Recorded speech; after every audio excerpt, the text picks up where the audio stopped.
Speaking, and back from her maternity leave, Alicia Kearns. Thank you, Mr. Chairman. When I was elected, I said I'd be a voice for those who others seek to silence, and I stand here today to do exactly that. The need for this ban is quite simple. Victims of conversion therapy currently have no legal recourse to justice, and without a legislative ban, lives are being destroyed.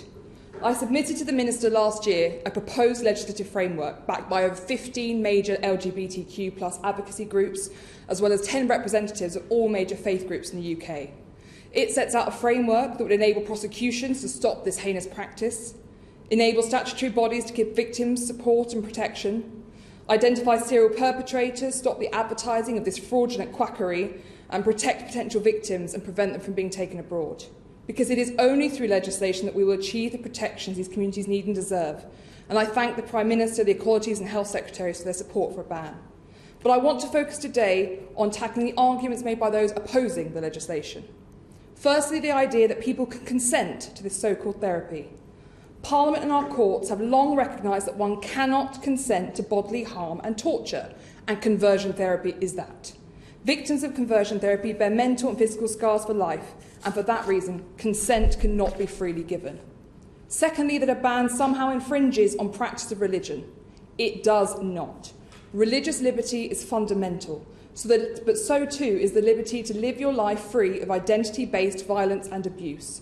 And we must protect the conversations between a religious leader and a member of their flock, because this is not a fight between faith and unbelief, but rather about protecting the freedoms of the LGBTQ community and stopping those who abuse their authority.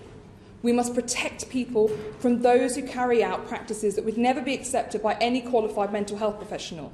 And for that reason, representatives of every major faith group have backed a ban, including the Church of England. The legislation I propose does not prevent individuals from seeking guidance from faith leaders. Thirdly, they argue that a ban won't end the practice and that the worst forms of conversion therapy are already illegal. You can never truly eradicate a practice like this, but legislation gives victims legal recourse. Like FGM, we need specific legislation rather than relying on existing GBH laws.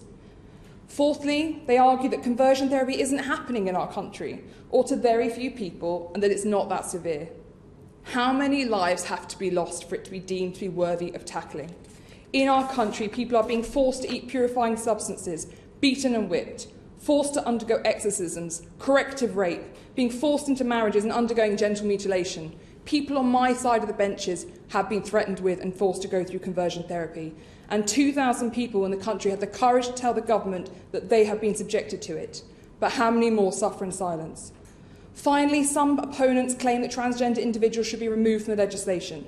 It is quite straightforward to introduce a safeguard for professionally accredited individuals who can assist persons considering undergoing a gender transition.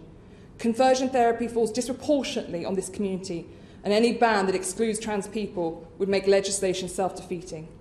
Mr. Chairman, on my election, I came to Parliament with one legislative change I wanted to deliver, and that was a ban on conversion therapy. I'd like to particularly pay tribute to the campaigning before I came to this place by the Right Honourable Member for Pudsey and the Honourable Member for Finchley and Golders Green and all those LGBT groups and survivors who've worked so hard. But to my fellow MPs I say, as legislators we have a duty to protect the vulnerable and deliver a ban. And to the survivors of conversion therapy and all those hurting, to all those made to feel ashamed, I say today, love is not conditional, you do not need to change, love is not a pathology, and it damn well doesn't need treating. Thank you, Mr. Chairman. Gary Sambrook.